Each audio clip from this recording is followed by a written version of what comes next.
quick and easy garden hack. Make your own plant labels. Don't throw any plastic food containers in the bin. Let's cut them up.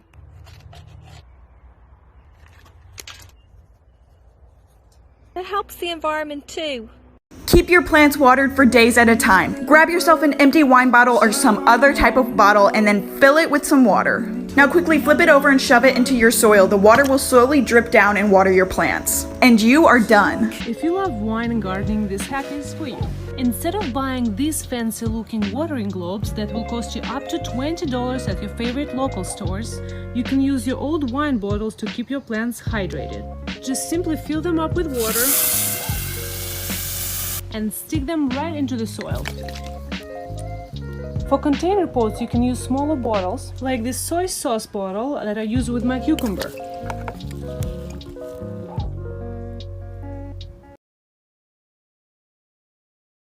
Okay, y'all, so I'm about to make a salad for lunch and I'm almost out of lettuce. Now, in order to get a little lettuce and not go back to the store, I'm gonna show you a little tip. All right, lettuce in hand. All right, lettuce I'm gonna use for the salad. I'm just gonna trim this off. Now, normally you would throw this away, right? But here's my question. Why throw it away when you can just regrow it instead of buying it again? I'm gonna trim off this little brown part. And I have a tiny cup that I filled with a little bit of water. I'm gonna put this in here. And now we're gonna take our little plant baby to the window so it can get some sun. All right, see you later, buddy. Okay, y'all, so it's been a few days since I planted my little lettuce guy over in the window. I wanna show you what he looks like. Look at this little guy. He does not know he will soon be a salad. Did y'all know that you can regrow your produce instead of just buying it? Why have I just been buying it? I could regrow. When you're done with water bottles, don't throw them out. Instead, what you want to do is cut the bottom off and pop it over your seedlings to create a mini greenhouse for each one. What happens is that humidity starts to build up inside the bottles and helps your seedlings grow. And if you need to vent it out, just pop the cap off, boom. So what I have right here is my herbs, cilantro, rosemary, and mint, which you can grow over the winter indoors. If you like this trick, make sure you like this video and drop a comment on what you want to see next. Did you know if you grab a plastic water bottle and then poke some holes in it and then pinch off some of these succulent leaves and then stick them in the holes, boom, fill the bottom of the bottle with some water, close it and place it by a sunny window. In about a week or two, you'll see a bunch of roots have formed. At this point, you can take each one out, plant it in some soil, and you successfully cloned succulents. These babies right here are gonna grow whole new plants. If you like this trick, make sure you like this video.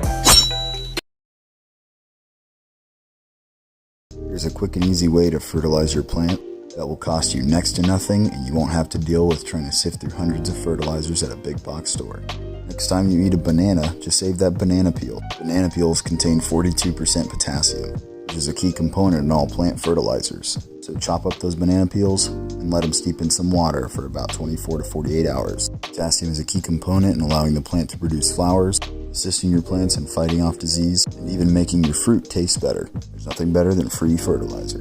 We created this really cool backyard ornament. We got a plant pot, we cut a hole in it, and we put our cord through that with a battery pack. And we actually used Play-Doh to keep it stuck together, and tapped a spinner onto the top of a clear see-through pipe. You hide it away with some rocks. Now out in the garden, it looks like this awesome, magical, floating tap. Very cool. For our bee friends, the pollen and nectar that make up most of their diet doesn't contain much moisture, so for bees, a water source is essential. Let's help them by making an easy bee watering station. You'll need rocks, a shallow tray, a jar with a lid, a hammer, and a small nail.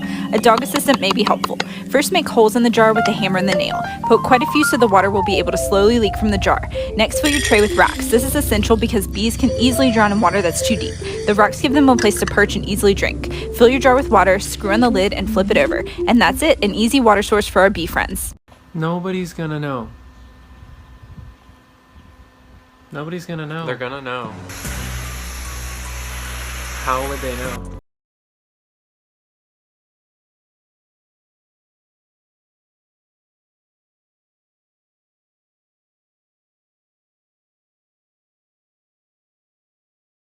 You don't really like taking care of them, do yourself a favor, go to your nearest pet store, find your fish section, and look at all the cute underwater plants. All they need is a good water change, light maintenance like once a month. I've had these things for over a year. If your parsley's starting to look like this, it means it's ready for pruning. First, you want to remove all these yellow pieces. They turn yellow for various reasons, most likely because they were shaded or touching the ground. There's no reason to leave these as they'll just suck up nutrients. If you're not sure which ones to trim, you'll be able to tell a major difference in the color. Once you get rid of all of the yellow pieces, you'll want to harvest the outer, longer stems with bigger leaves. Parsley lasts up to 2 months in the fridge. So cutting these pieces not only gives you your fresh herbs, it also allows your parsley plant to grow thicker and faster. Parsley loves to be trimmed, so cut off all of these big pieces, and you will have a happy parsley plant.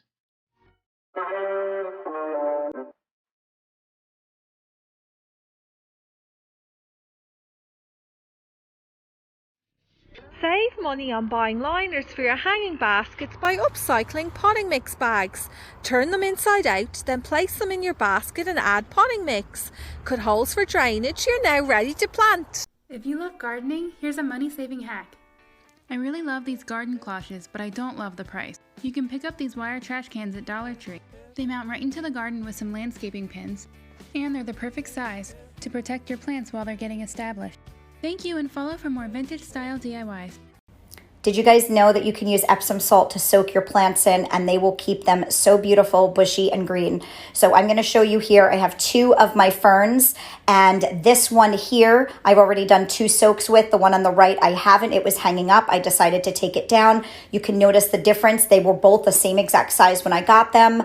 The Epsom salt soak helps so much because of the magnesium levels that are in it. You can also use this on roses, tomatoes, and peppers. It also deters pests and will keep them off of the plants. So what I'm going to do is I'm going to take 1 tablespoon of Epsom salt for every gallon of water. I just poured in a half a cup with a couple of gallons, and then I am going to just put my fern in there, let it sit and soak for a couple of hours, take it out, sprinkle a little bit more on the outsides of the leaves, and I'm telling you that you will see the leaves turn this beautiful bright green color. You guys have to try this. I have the link in my profile for the Epsom salt. If your zucchini is starting to do this, it means it's time to prune.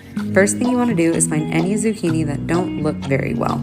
There's no point in letting it continue to grow and suck any nutrients out when it doesn't look like it's going to make it. Next, you want to cut all of the leaves that are on the underside that are being shaded by the bigger top leaves. Just clip them towards the end so it has a smaller wound, less risk of infection, any brown leaves, even the yellow ones. If there's too much shade, they won't make it. All of the leaves are touching the sun and the plant is much happier. Now none of the leaves are touching the floor. Within a few hours, the zucchini is already looking happier.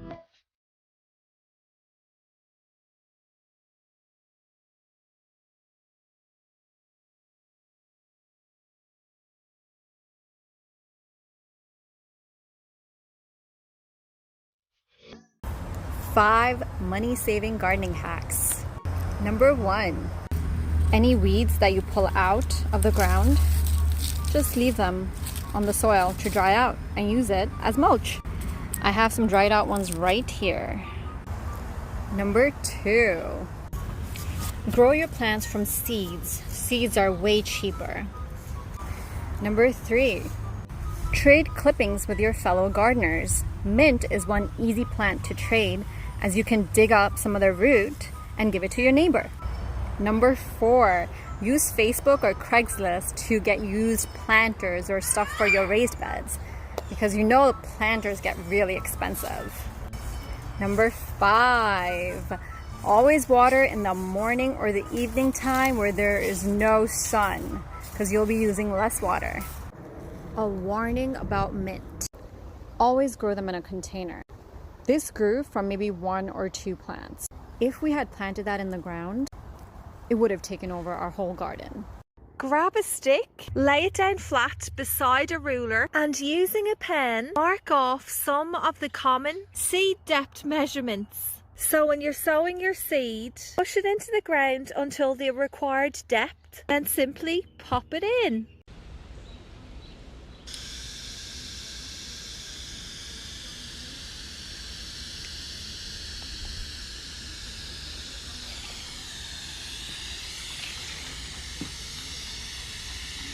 So I found this thing at Target that lets you grow mini strawberries, and I was immediately curious. So following the instructions, I grabbed a big bowl and the growing pellets, and then I added 3/4 of a cup of water.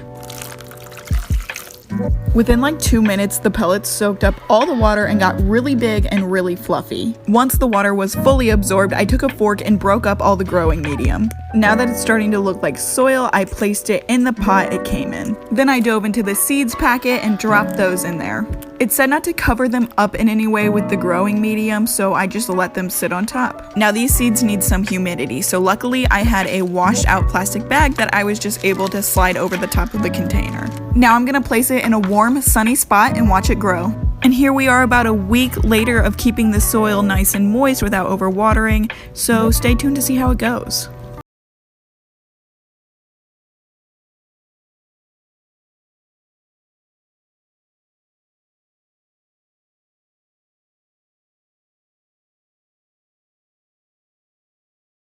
Guys, here's a garden hack. Are you ready for this? Take cinnamon. Cinnamon powder works very well. I do this on top of it. Like, I'll do cinnamon powder, but I also have a lot of cinnamon sticks in my house because I use them for various reasons. And you just stick it in the garden. This will get rid of pests. It'll help keep bugs away.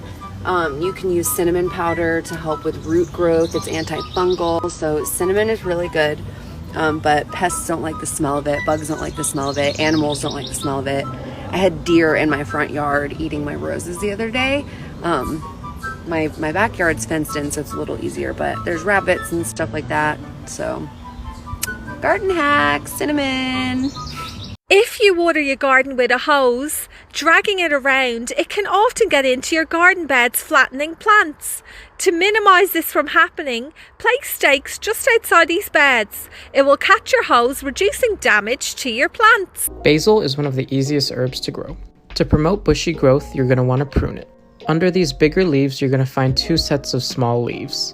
Cut right above those 2 leaves, and those nodes will grow into 2 new stems. Soon, your basil will be big and bushy. I've got a great hack for you about buying plants. If you're going to Lowe's or Home Depot or any other nursery, make sure you check the inside of the container, because a lot of times they'll put more than one plant in there to fill the pot. Salvia is one of my favorite things to have in the garden because the hummingbirds love it, the butterflies love it, the bees love it. It just gives so much life, and it's totally drought tolerant, so it's wonderful. It's also a perennial. This pot cost me $5.98, and there's 3 individual plants in here. It seems kind of mean to do this, but just gently pry the plants apart, and you can see 1, 2, 3 plants. See, we got 3 plants out. Now this pot says that this is an annual, but in my experience and in my zone, when I plant this in my garden, it comes back year after year. So now I have 2 over here and 1 over here. Nobody's gonna know. Nobody's gonna know. They're gonna know. How would they know? This homemade preservative will make your flowers last much longer. Dissolve 3 tablespoons of sugar and 2 tablespoons of white vinegar per every liter of water. I doubled it because I used 2 liters. Share with a friend and follow for more. Bringing this tulip back to life using sugar.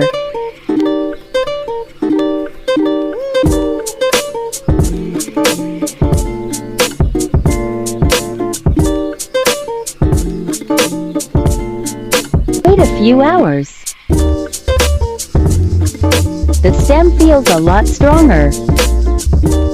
We'll see if it can stand up fully tomorrow.